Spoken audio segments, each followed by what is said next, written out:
How many times have you gotten an alert on your phone that someone was trying to access your social media account, or that you've gotten a friend request from someone you're pretty sure you were already friends with? Hacking and spoofing of social media accounts is extremely common and can be dangerous and just really, really annoying.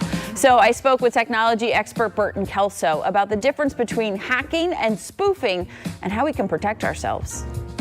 The big difference between spoofing and hacking is the fact that if your account is spoofed, it just means that a cyber criminal has located your account. They will take your credentials, they will take your social media picture, and they'll create a duplicate account, which then they will use to target your friends on both Instagram and on Facebook. Now, if your account is hacked, that means a criminal has discovered your password on the dark web. They will actually log into your account and change the password so that you no longer have access to it. Then they will send out either spam messages on your feed on Instagram or Facebook, or they will use Facebook Instant Messenger or Instagram Direct Messenger to send out spam messages to everyone.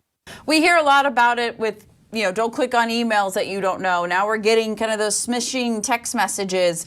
But why is social media the hot target? Because of the pandemic, a lot of people have moved to communicating through social media. Obviously now with email phishing schemes, everyone is aware that if you get a message or an unknown message from somebody, then it's probably a phishing scheme. But on social media, the problem is that when you get a direct message, it looks like it's coming from a friend because you've got a photo, you've got a full name. So at first glance, it looks like a legitimate account. So it's easier for criminals to target people on social media because they're more likely to click on those links.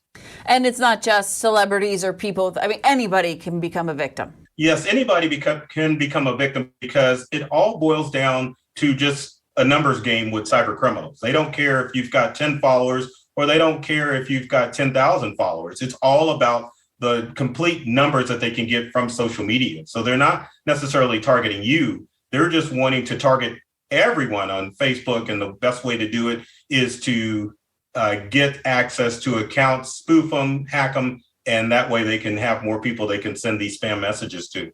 All right, Burton, you've got ways for us to keep our accounts safe. Where do we start? Well, the first thing, it has to be a community effort with social media. So if you see a friend's account that's hacked, you need to report that account on Facebook or Instagram immediately. Then also, too, you need to notify your friends so that they can take steps in changing their profile pic. Next, on Facebook and Instagram, it's time to make your accounts private.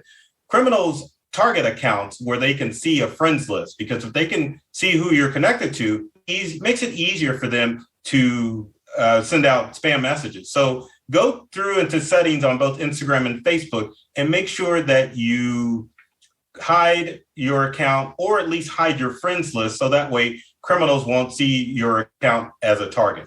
Next is you need to make sure that you change your passwords on a regular basis, because criminals will get your passwords off of the dark web, whether it be you accidentally gave some information, or if a large business suffered a data breach, or if your information was just sold on the dark web. Always go through the process of changing your password, so that way, if a criminal comes across an old password and they try to log into your social media account, then they won't be able to, because you're in the process of just changing those passwords on a regular basis. And it doesn't matter if you're both using Instagram and Facebook, make sure that you're using different passwords for all of your social media accounts. I know some people will combine their Instagram and Facebook accounts, but you don't want to use the same password, because with the case of Instagram and Facebook, if criminals get access to one password, then they've got access to both accounts.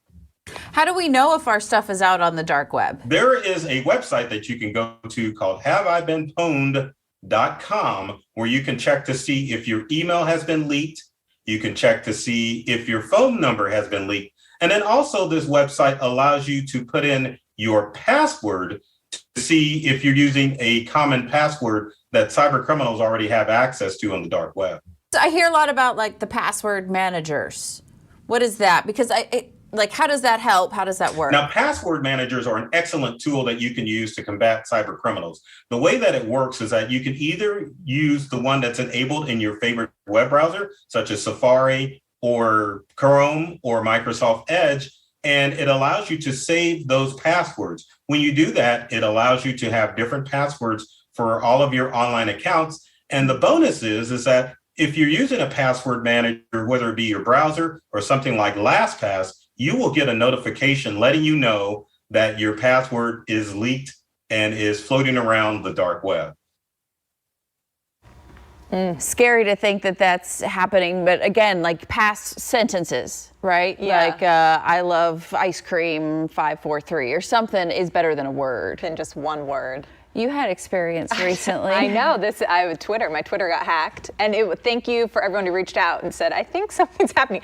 They were sending out a tweet every second. Oh, geez. I had thousands of tweets and I had to go in. But it took forever for you to get back in because they go in and change your password. Yes, it did. It did. So be careful out there. Constantly change your password. Burton, thank you. You can go to burtonkelso.com for more information.